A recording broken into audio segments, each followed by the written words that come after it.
And Kranich, we've talked all season long about streaky players. Kranich is just another one up there. I mean, we're talking coming off a 4-match losing streak. One of the most brutal losses I'd ever seen versus Show. Oh, man. Stays calm the entire time. Look where he is now. And it sounds like we got Kranich on the line to get some of his thoughts. Kranich, can you hear us? Hey. Congratulations, buddy. What a big win. And how better could you have possibly done it than a 3-0 over Kaldi? Talk to us about this series. You mentioned you'd prepared all day for this one. Well, it showed through.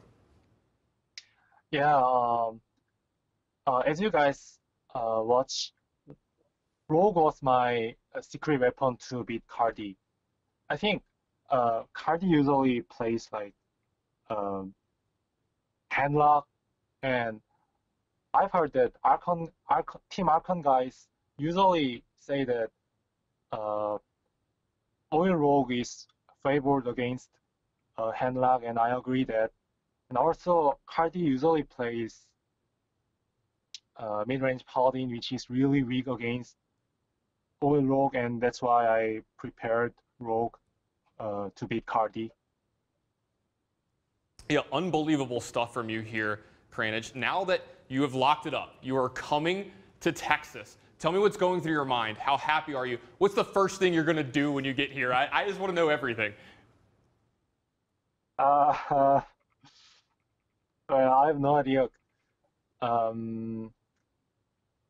Maybe I want some hamburger there, because like, actually in South Korea, all kinds of hamburgers are pretty similar with sandwiches. It's like not greasy and not really like tasty.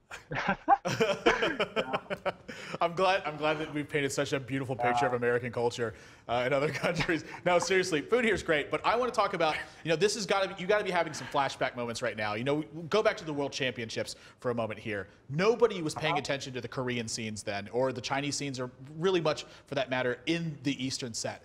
You came in, and I remember in your top 8 match, you said that you didn't think that you could beat Kalento, and you knocked him out and advanced to top 4. And now you have another chance at a big championship, being the only Eastern representative in HPL right now. Talk to us about the journey from that point to this one.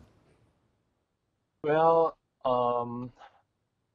like last year, my BlizzCon experience was fantastic, and I got a good research, but suddenly I realized that I have like more way to go, because I was actually really good in Nax Ramas, but not after Goblin versus Gnome, because I cannot really play a kind of like various decks.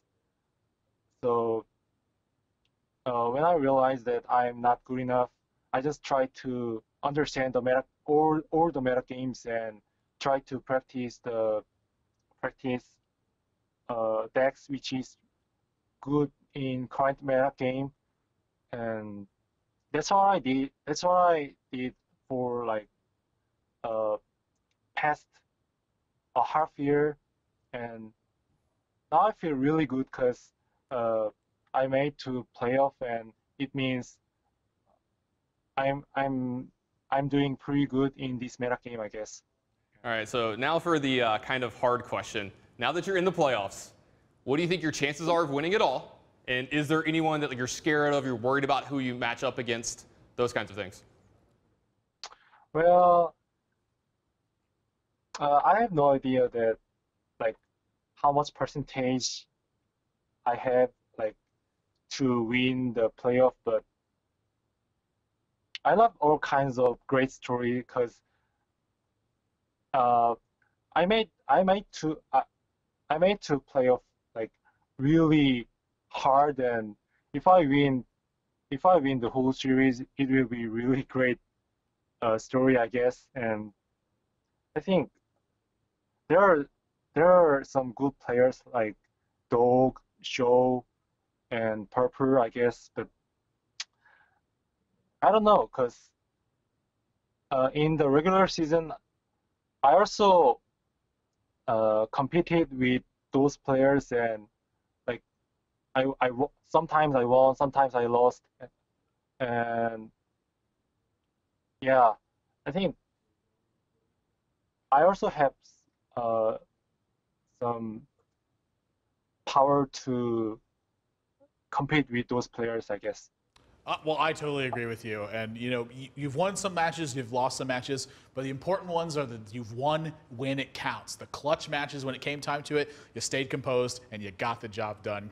Kranich, congratulations on your wonderful season, and it could not have been a better finish. Can't wait to see you here in Texas. Congratulations, man.